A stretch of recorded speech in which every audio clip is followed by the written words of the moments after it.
Tá no ar? Começou? Tamo no ar? Alô, alô, alô. Cadê?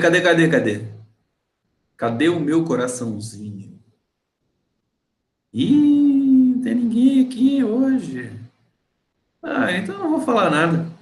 Vou ficar aqui tomando meu chazinho. E tá aparecendo. Apareceu um, apareceu dois, apareceu três. Eita! Olha a Piracema. Piracema de coraçãozinho pra mim, pro Conde. Manda coraçãozinho pra mim. André Limeira Freitas, querida Inês Figueira. Saudações, boa noite a todos vocês. Eu não posso dar boa noite, eu tenho que dar saudações, porque se eu der boa noite, as pessoas que virem essa live de manhã vão falar assim, pô, mas você tá dando boa noite. Por que você está dando boa noite? Tem que dar bom dia, boa noite, boa tarde, bom dia, boa noite. Que é o que o pessoal da vigília faz pro Lula, né? Bom dia, boa tarde, boa noite, todos os dias. Infelizmente, há quase um ano. Infelizmente, porque a coisa se prolonga, se perdura. Mas é muito bonito a gente ver a vigília dando essa lição histórica para o Brasil inteiro. Pessoal da vigília, um beijo maravilhoso. Estamos com vocês. Vamos adensar isso. É uma das coisas mais emocionantes e é uma das coisas que mais emociona o Lula é a vigília estar lá todo esse tempo, as pessoas humildes, trabalhadoras que se revezam ali nesse acampamento desde quando o Lula pisou nesse aprisionamento, como muito bem disse meu amigo Rogério Netablian agora há pouco, que eu entrevistei ele aqui, foi uma puta entrevista legal que eu recomendo a todos vocês, está disponível no meu canal. Queridos caras pálidas, saudações, olhando aqui muitos corações, eu quero muito. Hoje eu vou retomar a política do coraçãozinho. O Zé de Abreu roubou uma ideia minha aí, negócio do coraçãozinho aí, que eu tô sabendo, viu? Até por causa disso, que eu amo o Zé de Abreu, não tem nem problema nenhum, pode pegar tudo que você quiser, meu querido. O Zé de Abreu, então, atenção todos vocês agora, por favor, para tudo, senta, né? Aumenta o som, fica lá no coraçãozinho pro Conde. Eu estou neste momento me autoproclamando ministro do amor do senhor excelentíssimo presidente da República, José de Abreu. Tá? Eu estou me autoproclamando ministro do amor. Pega essa, Tonico Pereira. Pega essa, presidente americano. Ah, já falei com o Zé de Abreu, não sei como é que vai ser, mas eu me autoproclamei, então ele não vai poder fazer nada. Entendeu? Já estou autoproclamado. Porque, gente, sem amor não vai rolar. Por mais raiva que a gente tenha dos bolsonaristas, desse pessoal, esses tucanos fantasiados, que na verdade eram todos bolsonaros, durante todo esse tempo, Bolsonaro foi uma doença incubada no Brasil, a doença que ela é um desdobramento da nossa elite escravocrata, o bolsonarismo, essa doença, ele se alimenta do ódio.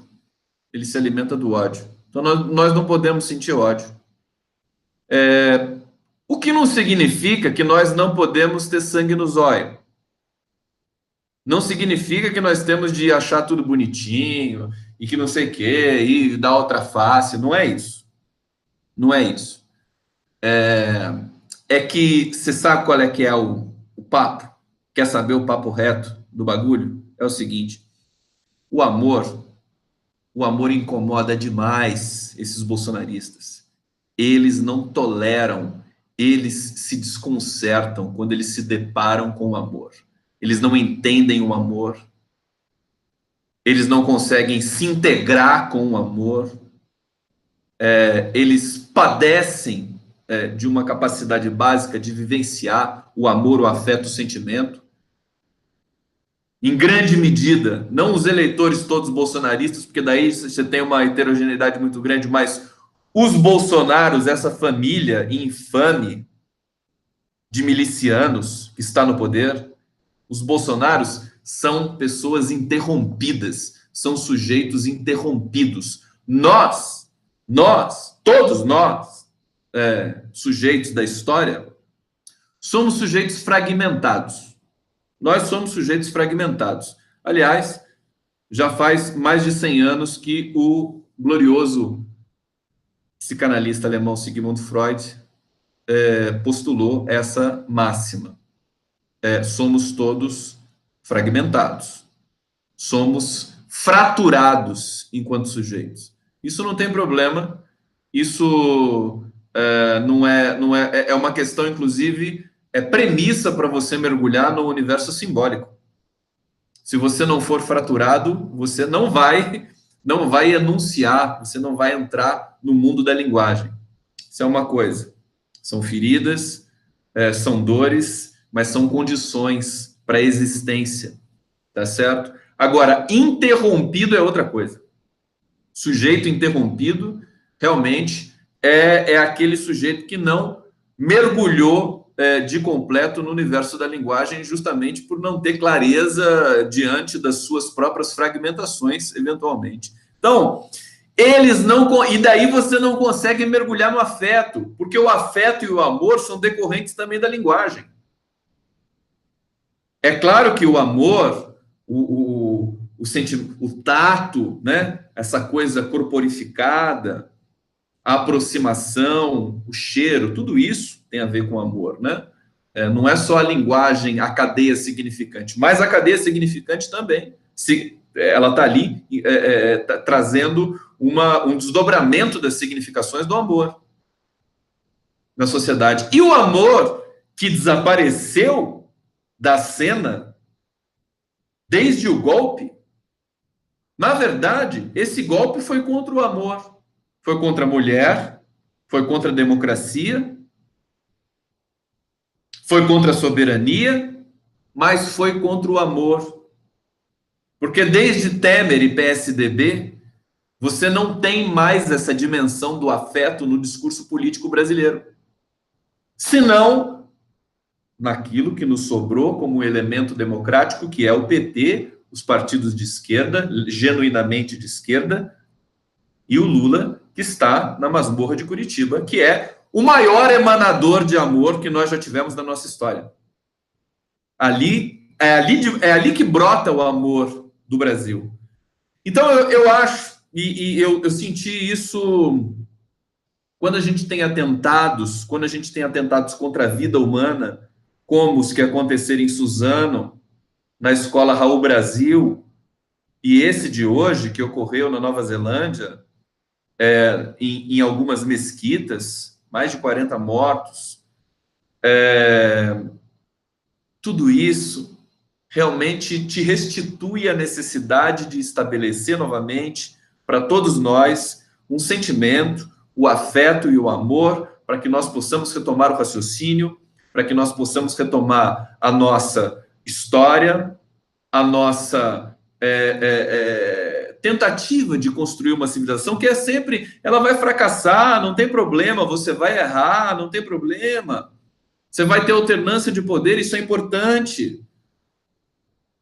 Mas o que você não pode é mergulhar num universo de ódio explícito e interminável.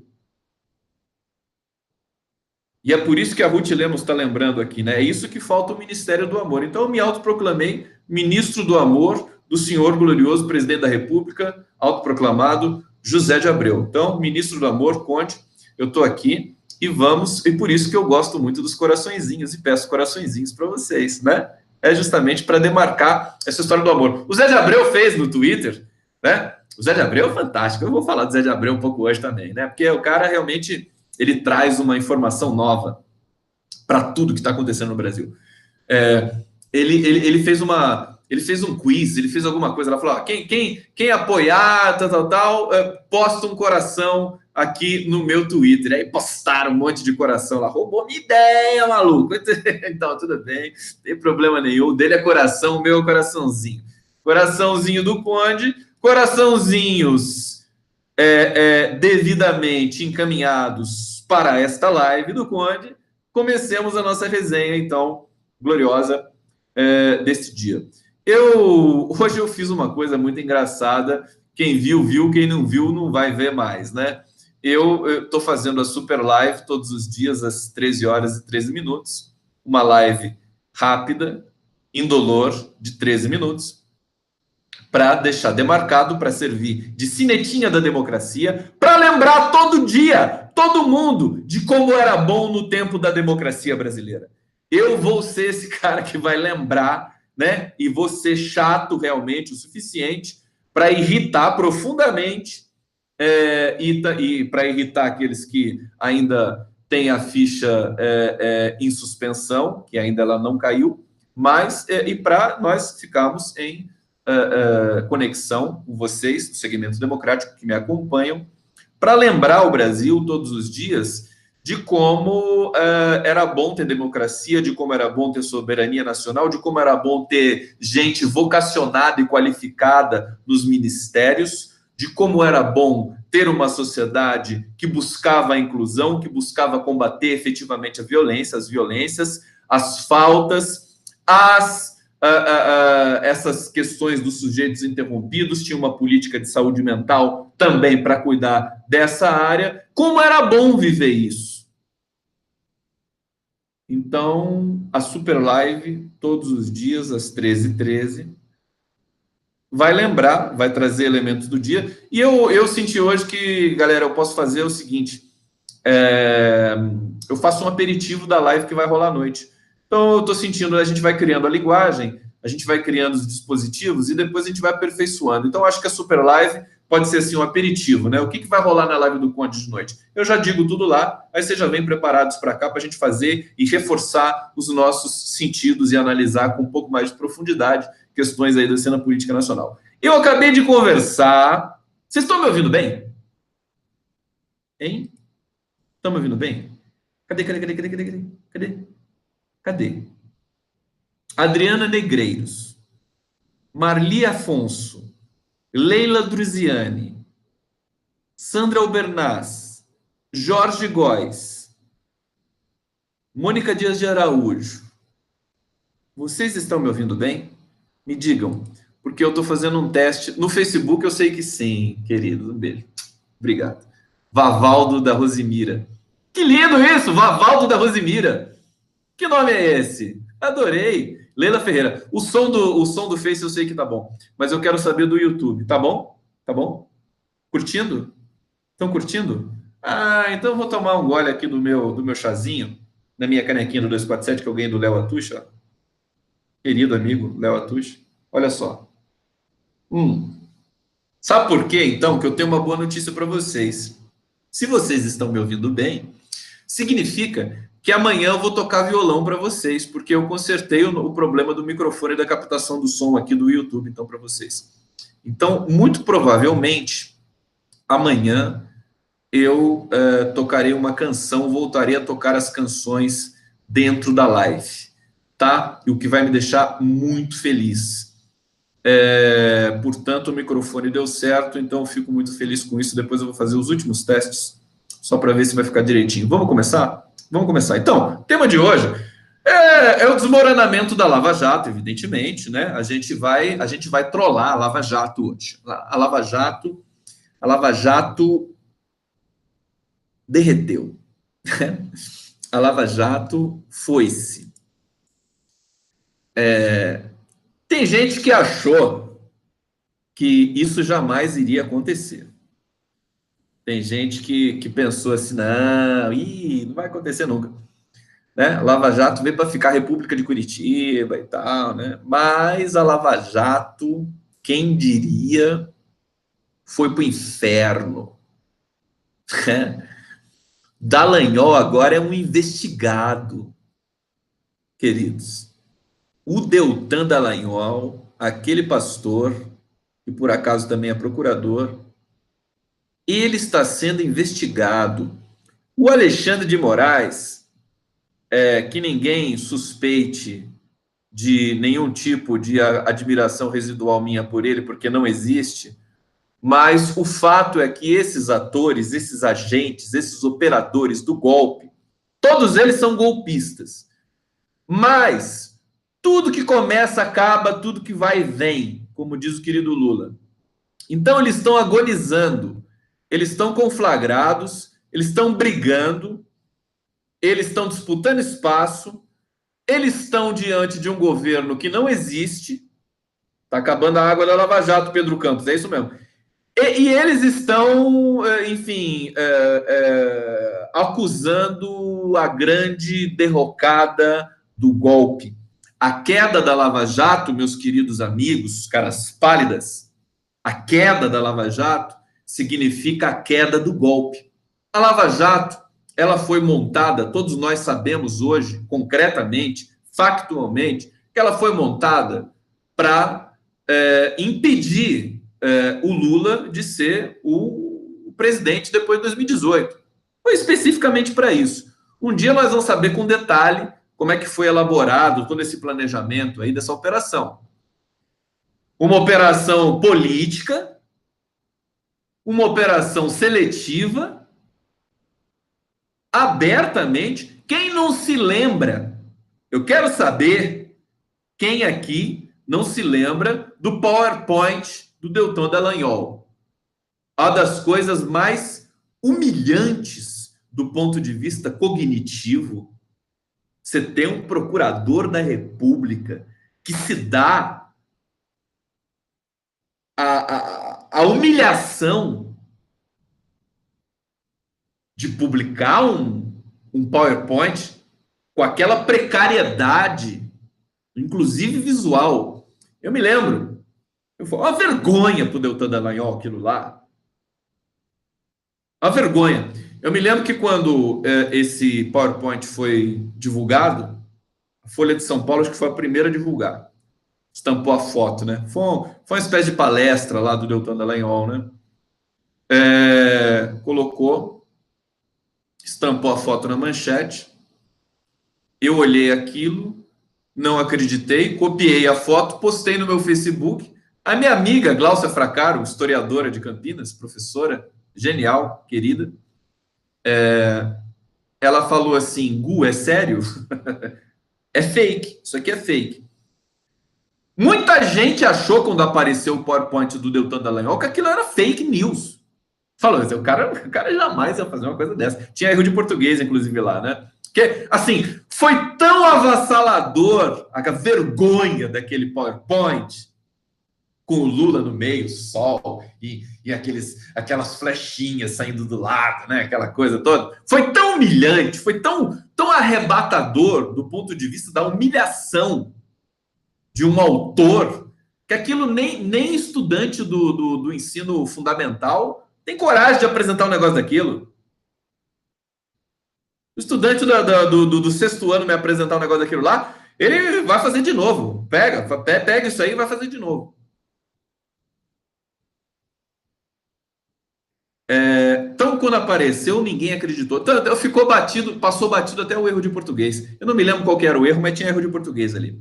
Uma vergonha. E essa vergonha hoje, finalmente, está sendo assistida por nossa gloriosa sociedade, que ainda restou um pouquinho, a instituição que restou, porque eles estão brigando entre si. Porque agora a Lava Jato não serve mais para nada. A Lava Jato virou um trambolho, que nem o Bolsonaro. Bolsonaro também é um trambolho. República dos trambolhos. E aí eu quero dizer, e aí entra o Zé de Abreu mais uma vez, porque o Zé de Abreu simplesmente fez com que a hashtag Dallagnol na cadeia fosse trend topics acho que por mais de um dia seguido, mais de 24 horas. Dallagnol na cadeia. Quer dizer, esses caras, finalmente, até antes da hora, sinceramente, eu achei que ia demorar um pouco mais.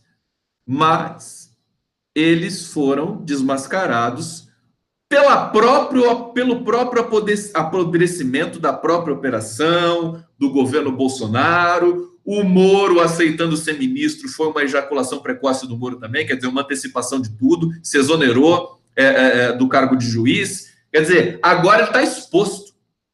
Ele tem imunidade, imunidade porque é ministro, mas daqui a pouco não vai ter mais. O Sérgio Moro agora ele deve estar ajoelhando no milho todo dia e rezando para ser designado logo ministro do STF. Deve estar rezando para morrer logo um ministro lá do STF, ou então para, enfim, para o Celso de Mello pedir para sair, para alguém pedir para sair lá para ele entrar. Né? Ele deve estar desesperado. Né? E a hipótese de o Bolsonaro e aqueles milicos todos lá, de repente, acordarem e falar assim, não, vamos aumentar 9 vagas no STF, né? Vamos ter 20 ministros agora. Que nem na ditadura militar, né? Vamos ter 39 ministros. Que tal? 39 ministros. Aí designa mais lá, né? 39 é 28, né? Falta 28. Então, designa 28 ministros. Aí o Moro entra. O Moro está preocupado. A batatinha dele está assando bastante.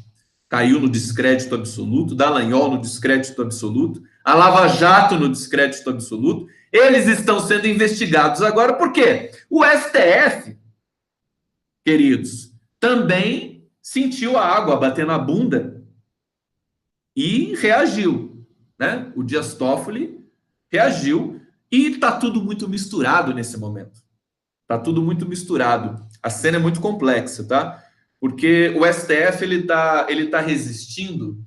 Ele finalmente resolveu investigar, abrir um inquérito sobre a produção de fake news do bolsonarismo contra o STF. Eles estão produzindo fake news e propaganda por WhatsApp. Já sabe lá quem está pagando tudo isso. Tem que perguntar para o Luciano Hang lá, quem está pagando tudo isso. Porque custa, né? As fake news do bolsonarismo, elas não são fake news espontâneas que nascem do éter. Não. São fake news que devem custar muito caro, porque elas são fake news cirúrgicas, embasadas nos estudos da psicologia social para poder encontrar eco e apoio diante de uma sociedade vulnerável.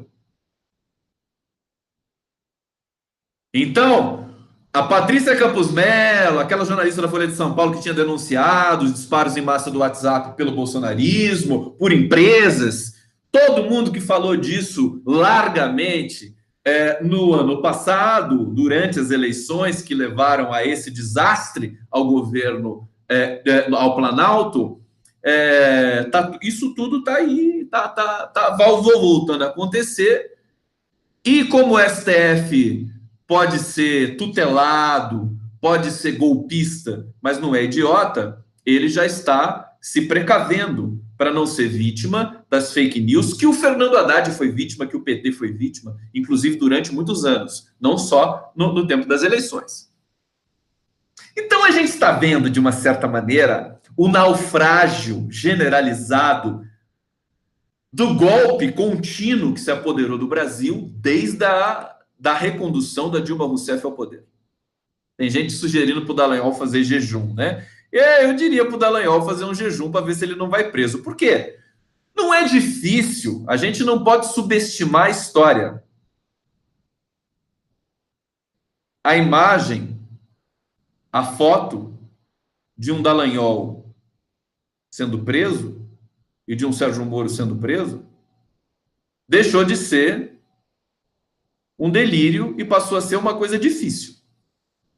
Ela saiu da dimensão do sonho, né? Foto do Moro preso, do Dallagnol na cadeia, ela saiu do campo da utopia e mergulhou agora no campo do possível.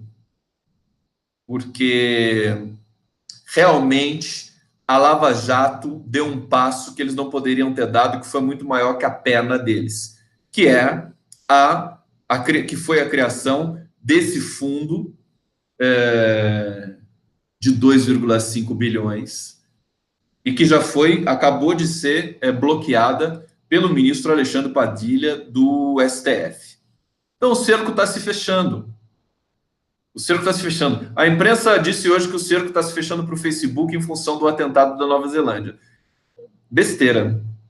E eu vou comentar isso também. O cerco está se fechando para a Lava Jato e para o bolsonarismo, que são irmãos siameses, se não forem um filho do outro. A Lava Jato e o bolsonarismo são praticamente duas coisas similares, bastante similares. E nesse momento, nós estamos vendo tudo ser desmascarado em função de um país que não consegue mais produzir política. Nós estamos interrompidos agora no campo da política. No campo do afeto, evidentemente, no campo da política também. E aí o que acontece? É um país que não produz afeto, que não produz amor. Político. Porque o amor também pode ser político. Entra no rol daqueles sentidos da solidariedade, da inclusão, da tolerância. Tudo isso, se você for traduzir do ponto de vista governamental, tem a ver com afeto, tem a ver com amor, tem a ver com caráter, tem a ver com ética, tá certo? Então eles estão, o STF, que é golpista, em grande medida, uma parcela, o Congresso é muito heterogêneo, mas parte do Congresso continua sendo golpista, a Lava Jato golpista e o bolsonarismo golpista, todos eles estão agora de golpe em golpe, né? É aquela história dos ratos abandonando o navio. Os ratos estão abandonando o navio. A Lava Jato chiou, gritou, esperneou. O Sérgio Moro deve ter dado um ataque histérico nele. O Dallagnol também, inclusive, tuitou muito para não deixar que o STF encaminhasse os crimes de Caixa 2 para o Tribunal Eleitoral e não mais para a Lava Jato, primeira instância. E aí, meus queridos, a Lava Jato ficou com a brocha na mão. E agora tem até um precedente que pode trazer um elemento novo para a defesa do Lula. Para que o Lula seja libertado e inocentado, que é o que ele deve ser, desde sempre. Também essa dimensão saiu do mundo da utopia, a inocência do Lula, e passou a ser uma questão mais concreta da ordem do possível. Eu acho que o enunciado, a inocência do Lula, precisa ser trazido de volta para a cena. Lula livre, inclusive amanhã começa uma campanha nacional e internacional por Lula livre. As pessoas estão se deslocando para São Paulo, do Brasil inteiro, as pessoas que estão aí conectadas com a defesa da democracia brasileira. Você vai ter eventos na subsequência na Espanha, nos Estados Unidos, no mundo todo, por Lula livre. O Lula que acabou de ganhar um prêmio, o prêmio mais importante do sindicalismo internacional do mundo. O prêmio dos maiores sindicatos americano e canadense. E não só ganhou esse prêmio, como o texto dedicado ao Lula é profundamente afetuoso, profundamente reparatório, profundamente enaltecedor das qualidades morais e éticas do Lula, não só da sua competência política. Então, queridos caras pálidas, não é para a gente se empolgar com o STF. O STF ele está encurralado. Todos eles estão encurralados. Eles estão brigando entre si, eles estão agonizando. E aí eu quero fazer uma brincadeira muito fofa com vocês, né? O Lula está lá em Curitiba só assistindo esses golpistas se autofagocitarem. O Lula tá assim, vou fazer a cara do Lula para vocês. O Lula olhando a Lava Jato indo pro beleléu. Ó como é que é, o Lula tá assim, ó.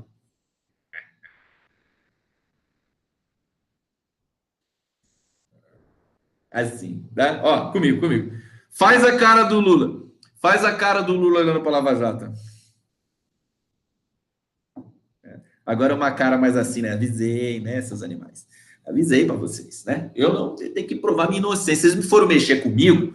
Foram mexer comigo?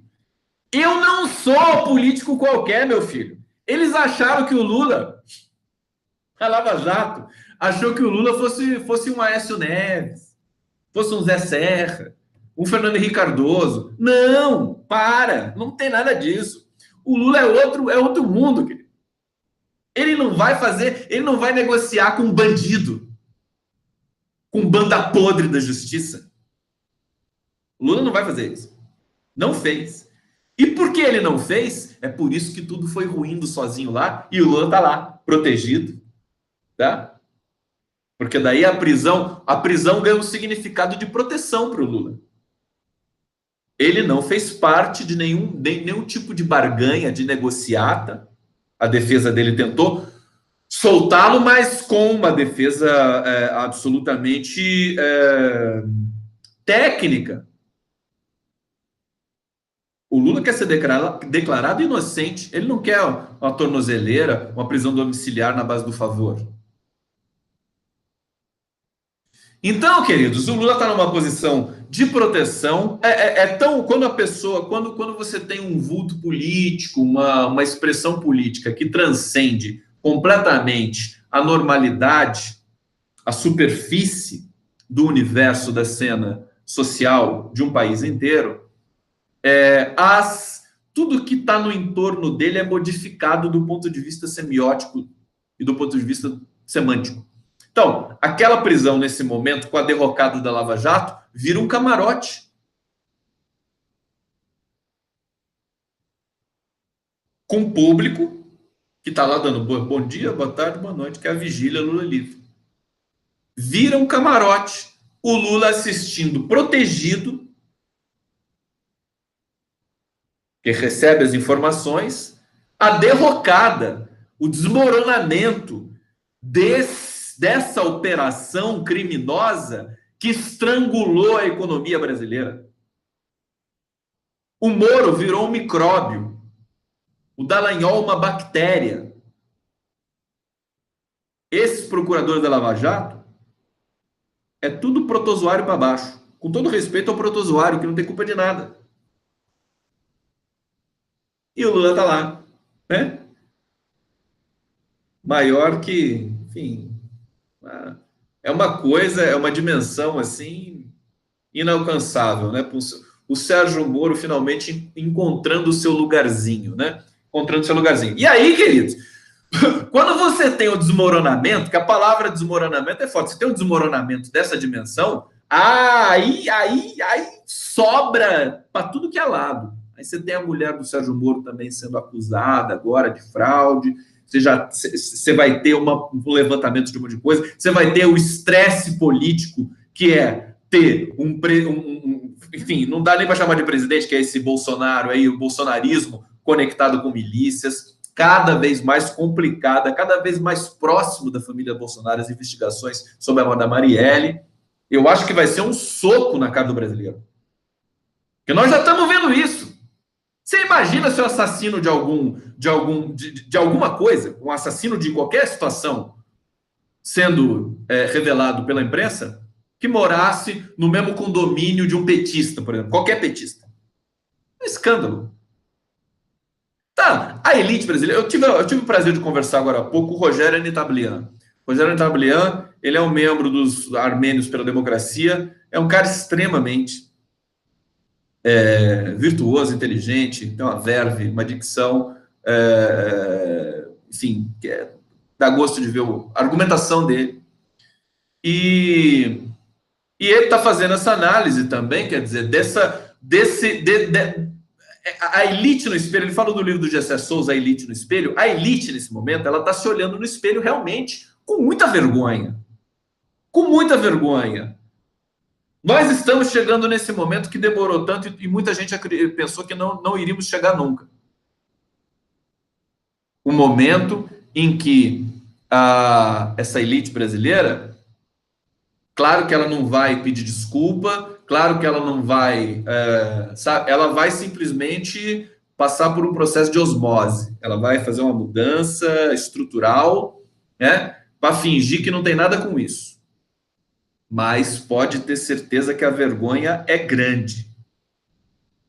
Ela está olhando no espelho e está vendo o que ali? Está vendo miliciano, está vendo gente assassina, está vendo pistolagem, está vendo tráfico, está vendo, como disse o Anita Blian, curva de rio. Curva de rio. O governo Bolsonaro é curva de rio. Que é tudo, segundo a expressão popular, tudo de pior que você pode imaginar no submundo da sociedade. É tráfico, é assassinato, é matador de aluguel, como o Bolsonaro até falou que devia legalizar o matador de aluguel, né? Você vê como é que são as coisas, quer dizer, a própria linguagem já denuncia, o Bolsonaro para estar na cadeia também. Por tudo que ele falou, por tudo que ele fez, e a família dele também. Essa apologia da violência escancarada, promovendo no país. Cadê o Ministério Público real? Porque o Ministério Público, você sabe que o Ministério Público foi deturpado pela Lava Jato. O fim da Lava Jato, o desmoronamento da Lava Jato, também vai restituir uma certa integridade e a importância histórica que o Ministério Público brasileiro sempre teve. Porque o Ministério Público brasileiro tinha uma política muito forte de direitos humanos, de respeito aos direitos humanos. O Brasil é um país muito complexo. Com a Lava Jato, o Ministério Público praticamente foi abduzido para essa bandeira obscura e absolutamente corrupta que foi o combate à corrupção. Quer dizer, delações mentirosas, a destruição de todas as grandes empresas brasileiras que tinham conquistado o mundo, isso o Hélio Tablier falou hoje também com muita propriedade. Quer dizer, tudo bem que a Odebrecht pagou propina, né, e fez aqueles joguinhos que as empresas em geral fazem, que é cultural do poder público brasileiro, e vai ver o Estado de São Paulo, vai ver o Rodoanel, vai ver o Rodoanel, o Estado de São Paulo. Toda vez que eu passo pelo Rodoanel, eu fico até emocionado. Falo assim, putz, esse aqui é o lugar onde mais se roubou no Brasil nos últimos anos. Você passa pelo Rodoanel, aquele asfalto todo bonitinho, né? E tal, depois tem aquele pedágio lá, aquela coisa. Aí você tem que saber, aqui foram desviados os maiores valores. E o glorioso operador do PSDB, o senhor Paulo Preto, Paulo Vieira de Souza, está preso e está louco para falar, para entregar todo mundo. Desde o Zé Serra até o Aloysio 300 mil Nunes. Tinha cartão de Banco da Suíça no nome do Aloysio. Na verdade, o Paulo Preto não precisa nem entregar nada, que já está tudo já nos autos do processo. Mas sabe como é que é, né? A justiça ainda vai ter que passar por um processo de destucanização, né? Vai ter que se destucanizar para poder efetivamente condenar essas gerações que remontam ao governo FHC de entrega de patrimônio. Você quer um resumo do governo FHC? Bom, o resumo do governo FHC? Vale do Rio Doce, Vale. A Vale. O que a Vale se transformou? Com aquela privatização criminosa que eles fizeram, vendendo a Vale por dinheiro de pinga. 3 bilhões de reais. Não sei se de dólares ou de reais. De qualquer maneira, uma das maiores mineradoras do mundo. Então, a expressão do governo Fernando Henrique Cardoso é a Vale, que deixou esse legado de barragens sem manutenção, sem nenhum respeito pelos próprios funcionários. O maior acidente de trabalho do Brasil, da história do Brasil. Nem contabilizaram mais os mortos, mas o que eu também acho uma tremenda falta de respeito. Porque conseguiram resgatar, acho que 200 corpos, mas 100 corpos ficaram debaixo da lama. E aí, não vão dizer que morreram essas pessoas? Como é que vai ficar isso? Como é que vai ficar o balanço final do crime, catástrofe da Vale? Esse é o retrato do governo FHC. Veja, O governo, os tucanos foram mexer, esse pessoal foi mexer com a sensibilidade, evidentemente, de um segmento democrático mais à esquerda, que é o PT e outros partidos ali. E eles têm. Eu vou ser ministro do amor, mas eu não vou afinar para esse pessoal. Não vou afinar. Né? Ter amor implica em ter respeito, ter autoestima também. Para você ter amor, você ter autoestima. Então, recebo. O PSDB quer fazer uma autocrítica? Fernando Henrique Cardoso consegue fazer uma autocrítica? O Tasso Gereissati fez uma autocrítica, né? Se o FHC fizer uma autocrítica, eu recebo. Recebo o FHC, vamos tomar um café, vamos conversar. Mas tem que fazer autocrítica. Senão eu não recebo esse salafrário que acabou com... fez ali um estratagema, né? Um estratagema ali para controlar a economia, que era uma coisa assim que, em geral, primeira-ministra de economia não precisava ser gênio, né? E depois, para fazer o plano real, essa associação da URV, né? É uma coisa assim meio elementar. O Brasil estava tão conflagrado, teve o apoio da mídia, ficou fácil para consertar a economia naquele sentido de combater a inflação. Foi importante, tudo mais. Só que o plano real foi fraudulento, e o Luiz Nassif fala isso, e eu também acho isso.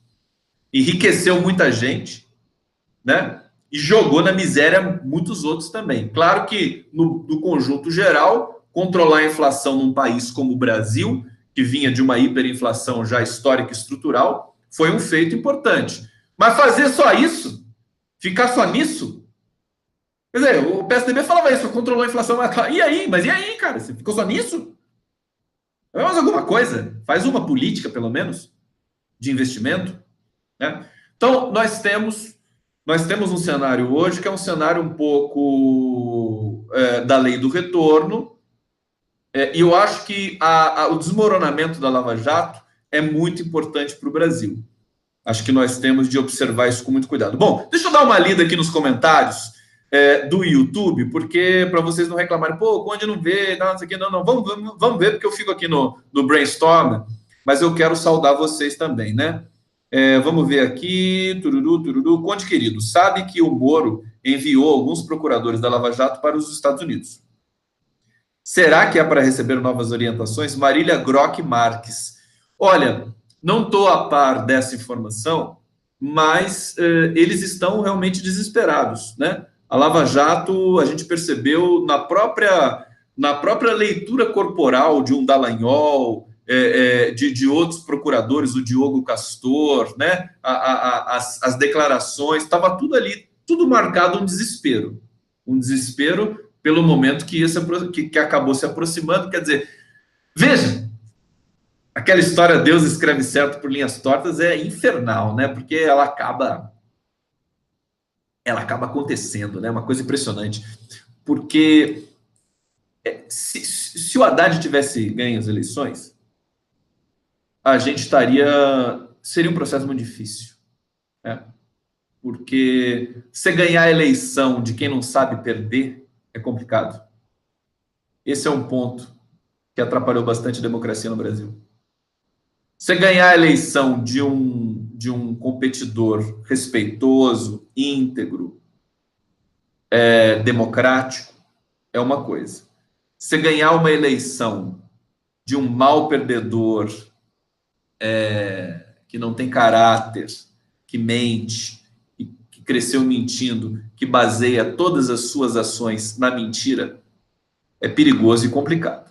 Então, eu acho que nós tivemos, na verdade, um lance do destino que fazer a ferida, você cutucar mais ainda a ferida da democracia, colocando o bolsonarismo no poder, e a partir dessa aberração, né, de um presidente que não sabe absolutamente nada do país, que não tem conexão com absolutamente nada, que não tem base. Inclusive, tem uma informação muito importante hoje, que é do Marcos Coimbra, diretor do Vox Populi, sociólogo, cientista social, um cara muito, enfim, muito rigoroso nas suas análises, dizendo que o Bolsonaro não tem 10% de apoio da população brasileira, concretamente hoje, se você for observar. Primeiro que foi erodido já um apoio meio difuso que ele tinha, que é muito baseado na internet e redes sociais, mas o Marcos Coimbra defende a tese de que o que levou o Bolsonaro ao poder foi o antipetismo. E isso faz a diferença quando você vai ver quem são elas, quais são. Agora que a gente vai ver a cobra fumar, né? A hora que a porca torce o rabo, né? Eu acho tão feio eu acho tanta sacanagem essa expressão, a porca torce o rabo, que maldade, a porca torcendo o rabo, isso é muito feio, essas expressões, essas expressões idiomáticas assim que tem bichinho, é muito horrível. Mas enfim, a hora que a porca torce o rabo, a gente vê o que acontece, né? Então, a gente tem uma cena hoje em que tudo está retornando e que o bolsonarismo precipitou, a ferida abriu. Eles não sabem governar e tudo começou a se desorganizar e se reorganizar, na verdade. Então, o STF, o Congresso, você pode esperar que dali vai sair alguma novidade. Agora, por quê? Porque o bolsonarismo derrete. Assim, eu acho que com o Haddad não seria possível a Lava Jato desmoronar como está desmoronando agora. E eu acho que a Lava Jato desmoronar é um dos dados mais importantes que nós temos de não celebrar, evidentemente, mas de entender e de significar. Vocês entendem o meu raciocínio? Porque se o Haddad tivesse sido eleito, eu não estou, evidentemente que eu preferi que o Haddad tivesse sido eleito, evidentemente. Falei isso, tive muita esperança e tudo mais. Mas a gente tem que analisar concretamente os movimentos da cena política. Causaria um estresse, né, residual do antipetismo, de um candidato derrotado que não sabe perder, né? E aí você teria dificuldades. Eu acho que a Lava Jato não se enfraqueceria tão rapidamente como se enfraqueceu agora. A Lava Jato simplesmente desmoronou politicamente, porque ela era organizada politicamente. Ela tinha sustentação política. Então, sem sustentação política, a Lava Jato, ela desmorona, ela cai. O tripé da Lava Jato alguém chutou o tripé da Lava Jato e ela caiu. E aí você vai sobrar, né? Vai voar pena de tucano para tudo que é lado. Tucanos diretamente envolvidos aí com a construção da Lava Jato. Inclusive o senhor Sérgio Moro, que no fundo é um tucano e todo mundo sabe disso. Então, fica dado esse recadinho para vocês sobre esse desmoronamento. Deixa eu ler mais algumas mensagens aqui, queridos, aqui no canal do Conde. Inscrevam-se no canal do Conde! Cadê meus inscritos? Cadê? Pode se inscrever. Senão eu não trolo mais a Lava Jato. Tá bom? Então, Lula Nobel da Paz, Moro na cadeia, Dallagnol na cadeia. Olha só o que está acontecendo hoje com a realidade brasileira. Aquela história, quem ri por último ri melhor? Mas vou fazer a cara do Lula de novo, né? A cara do Lula de novo, diante do desmoronamento da Lava Jato. O Lula deve estar assim, ó. Falei, né? Sou inocente, vai ficar me perseguindo, eu não vou negociar e vocês vão se danar, porque a história é minha cúmplice, é minha parceira, né? O Lula realmente nesse momento deve estar não se divertindo, porque a palavra não é essa, mas ele deve estar observando. Você sabe que o Lula, ele ri com os olhos, né? Ele ri com os olhos, ele olha assim, né? Ele olha para você assim, só te sacando, assim, né, e tal, né? Aí você olha para ele assim, você percebe, e ele não ri com essa expressão assim. Ele fica só ali te olhando e tal. Ele deve estar assim, ele deve estar lá na sua na sua proteção, que agora virou uma espécie de lugar protegido, que ele não está fazendo parte desse universo, dessa pletora, dessa piracema de barganha que caracterizou a política e a justiça brasileira, e ele está vendo tudo se desmoronar e ele ficar intacto, né? Esse Moro, né, mano, isso aqui, vamos ver aqui, vale-se ter afirmou no Lago Fétido, a Vale do Rio Doce, está falando aqui da Vale, né? Vamos ver aqui, amor, né? Eu vou retomar o amor para a gente concluir essa live, que a gente já está chegando aqui nos momentos finais. Antes disso, eu tenho de ler aqui umas coisas para vocês, quer dizer, a gente tem muita tensão no judiciário nesse momento, o Toffoli abrindo inquérito para investigar aí uma potencial e muito real e factual proliferação de fake news, uma nova safra de mentiras do bolsonarismo, ela vem muito forte realmente, é muito perigoso isso. Bom, aquela história do filho do Bolsonaro, acho que é Eduardo Bolsonaro, dizer que para fechar o STF basta um soldado e um cabo, nada mais é do que está acontecendo agora nesse momento. Né? Eles estão produzindo mentiras do tipo assim, para fechar o STF tem que fazer isso, isso, isso. Eles querem fechar o STF.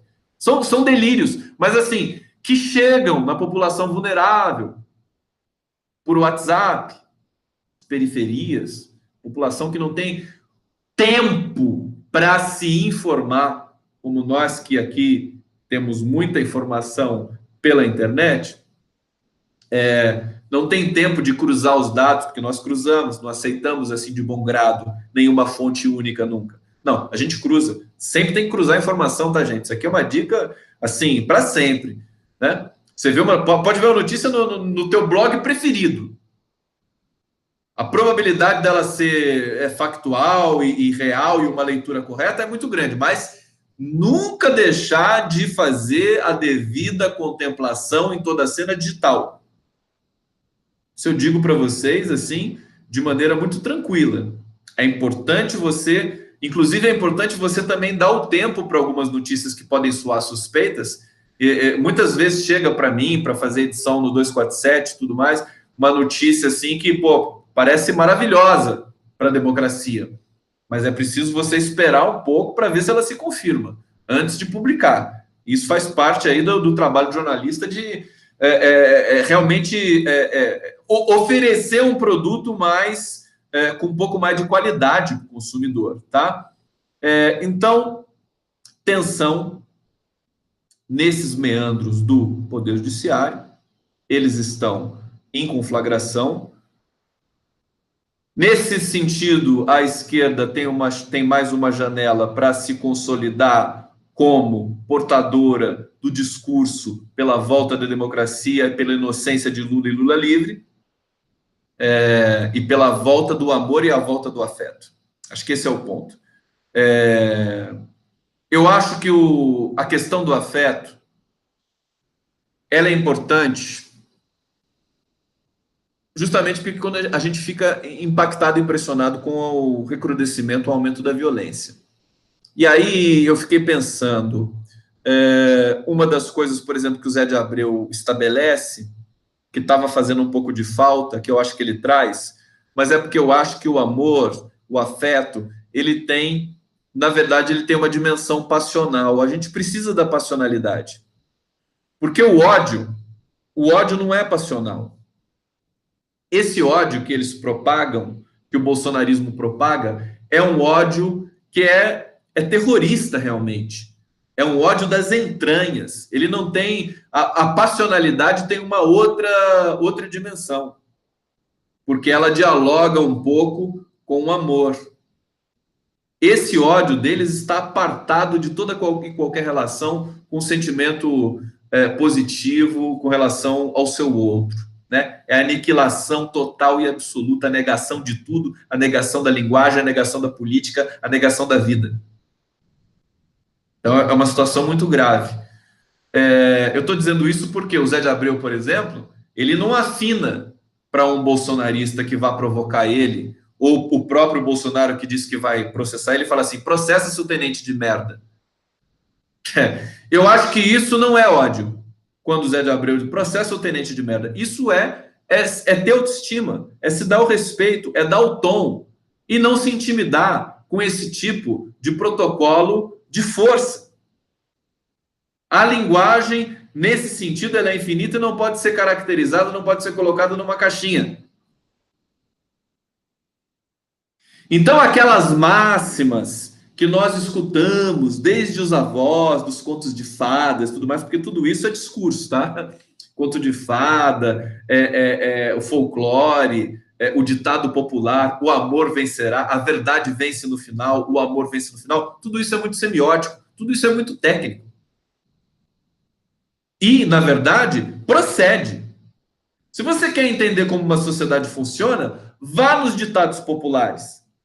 Você vai ver que tem um elemento ali de verdade que é muito poderoso. Você tem vários estudos, que eu conheço vários estudos nessa área, de linguística, de análise dos ditados populares. Os ditados populares são muito poderosos, inclusive teoricamente, para antecipar formulações que só uma teoria que vai demorar tanto tempo na academia para ser elaborada, para ser burilada, produzir uma tese sobre economia ou sobre psicologia. Aí você vai lá, depois de você estudou 10 anos, tá tudo num ditado popular. É impressionante isso. É daí que vem a sabedoria do Lula. É daí que vem a força que ele tem, que transcende demais até a própria... Por isso que ele ganhou tantos títulos honoris causa também, quer dizer, porque ele viabilizou e realizou tudo isso. E a mensagem que ele passou durante tudo isso foi essa: você é capaz de fazer tudo. Não existe coach no mundo, não existe discurso do empreendedorismo, não existe livro de autoajuda, não existe palestra do Leandro Carnal e do Pondé, entendeu? Que são um pouco, tem a ver com autoajuda. Não existe nada disso nesse mercado aí da autoajuda brasileira que chegue no dedo mindinho do Lula, que ele não tem, que eu sempre brinco aqui, né? Não chega no dedo mindinho do Lula. Porque o que ele fez transcende tudo isso, porque ele mostrou, ele não ficou fazendo discurso, ele mostrou como é que faz. Essa é a diferença. E fez e realizou, e passava, né, sem fazer discurso de... Como é que é o nome daquela porra que o pessoal faz nas palestras? Discurso de motivacional, né? Achei a palavra, motivacional. Ô palavrinha do inferno que é motivacional, né? Para ver a chata. E você tem indústria da palestra motivacional. A palestra do Leandro Carnal é motivacional, né? A do Pondé também é motivacional. Eu gosto das palestras desmotivacionais, né? Que são mais divertidas. São meio stand-up comedy, assim, né? Então, palestra motivacional. Esse horror que vocês conhecem.